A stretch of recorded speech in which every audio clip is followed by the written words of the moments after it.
तो प्रभु के समीप जाने के बाद वहां से दुख नहीं मिलता। वो मूर्ख लोग हैं, अज्ञान से युक्त हैं, जो ये कहते हैं कि भगवान की भक्ति करने वाले को ज्यादा दुख मिलता है, कष्ट मिलता है। ये कहिए भगवान के समीप जाने के बाद जीवन में दुख नहीं रहता। हमारे यहाँ 3 भक्तियों को पहले बताया गया कि श्रवण करो, कीर्तन करो और स्मरण करो। उसके बाद भाव का जैसे ही जन्म हो तब महाराज बताया पाद सेवनम। फिर भगवान की अर्चना, वंदन करो, प्रार्थना करो, स्तुतियां पढ़ो, पाठ करो। फिर प्रभु को स्वामी मानो और अपने आप को दास मानो। फिर जब ये भक्ति पूर्ण होती है तब और नजदीकी आ जाती है। तब भगवान के प्रति अपने आप सखा भाव आ जाता है। सखा भाव माने मित्र का भाव। कोई डर नहीं रह जाता। संसार की कोई वस्तु आपको डरा नहीं सकती, यहाँ तक कि मृत्यु भी नहीं डरा सकती। और आपके आगे आगे हरि ही आपको रास्ता दिखाने का कार्य करेंगे। ये सखा भक्ति है, सख्य। और अंत में है आत्मनिवेदन। फिर हर चीज प्रभु को समर्पित कर देना। तेरा तुझको अर्पण, ये बोल तो देते हैं आरती में, पर सचमुच करते नहीं है। हम क्या बोलते हैं? तेरा तुझको अर्पण, क्या लागे मेरा स्वामी, क्या लागे मेरा। खैर मनाओ कि भगवान प्रकट हो गए, कहते नहीं लाह दे महाराज, लाइन ही निकाल के बाहर कर दोगे। लोग इतने स्वार्थी हैं। अरे देवी जी के भजन नवरात्रि में होते हैं तो माताएं बहनें ढोलक लेके बैठ जाएंगे और भजन में भेंट भी क्या कहेंगी? माँ मुराद पूरी कर दे, हलवा बांटूंगी। और ना मुराद पूरी करी तो सूजी भी नहीं दिखाएंगे। मांगों की लिस्ट हमारी इतनी बड़ी बड़ी है। देखो महाराज, हम हमेशा एक ही बात कहते हैं और वो ये है कि भगवान को यदि आपको देना है तो मन दीजिए। क्या दीजिए? मन।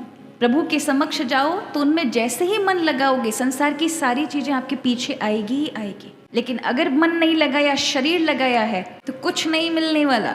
ये उनके लिए जो सकाम भाव से भगवान को भजते हैं। और निष्काम भाव से माने जिनके मन में कोई अभिलाषा नहीं है, स्वयं भगवान उनके ऋणी हो जाते हैं। पुराने जमाने में ऐसा होता था ना, लोग तीज त्योहार पर कुछ बनाते थे, मिठाइयाँ बनाते थे तो अगल बगल पड़ोसी रिश्तेदारों को भेजते थे। किसमें भेजते थे? पात्र में। तो जो लेके जाता था वो खाली नहीं लौटाता था। वो क्या करता था? कुछ न कुछ उसमें भर करके पात्र में तब भेजता था। अब तो महाराज ये सब लोग भूल गए। लोग तो खाने के लिए तैयार है, भेजने के लिए, लौटाने के लिए कोई तैयार नहीं। तो लोग मिठाइयाँ बनाते थे, अपने प्रिय लोगों को भेजते थे। वो लोग मिठाइयों को खाते तो खाली बर्तन नहीं भेजते थे, उसमें भर के भेजते थे। भगवान के पास भी जब आप अपना बर्तन लेके जाओ ना, जिसमें आपने जो भी पकवान बनाए हो, चाहे लिस्ट वाले बनाए हो, संसार की कामनाएं रखी हो, या भगवान के प्रति प्रेम रखा हो, या साधना के प्रति भाव रखा हो, जो भी आपका भाव उस पात्र में होगा, भगवान भी खाली नहीं महाराज भेजेंगे। वो उसको भरेंगे। किससे भरेंगे? आपके भाव को देख करके। आपका भाव किस प्रकार का।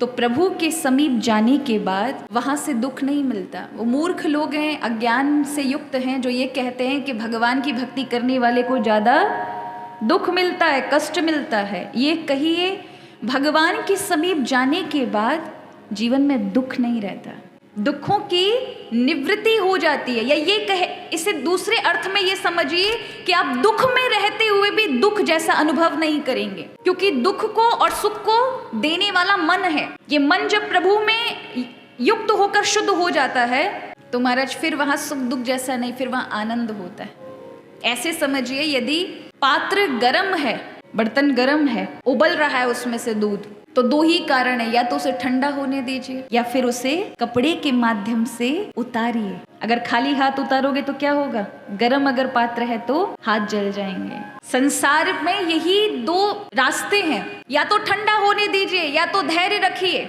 पेशेंस रखिए अपने जीवन में कि एक समय ये वक्त भी गुजर जाएगा और हमारा सही वक्त भाग्यवश आएगा ही आएगा। या फिर भगवान रूपी कपड़ा हाथ में ले लीजिए और दुखों को उठा लीजिए। तो जैसे कपड़े का माध्यम पाकर के गर्म से गर्म पात्र भी आपको गर्माहट नहीं दे सकता, उसी प्रकार भगवान की भक्ति का अगर आपने जीवन में स्पर्श कर लिया तो जीवन में दुख होंगे ना, आपको दुख जैसे नजर नहीं आएंगे। क्यों नहीं आएंगे?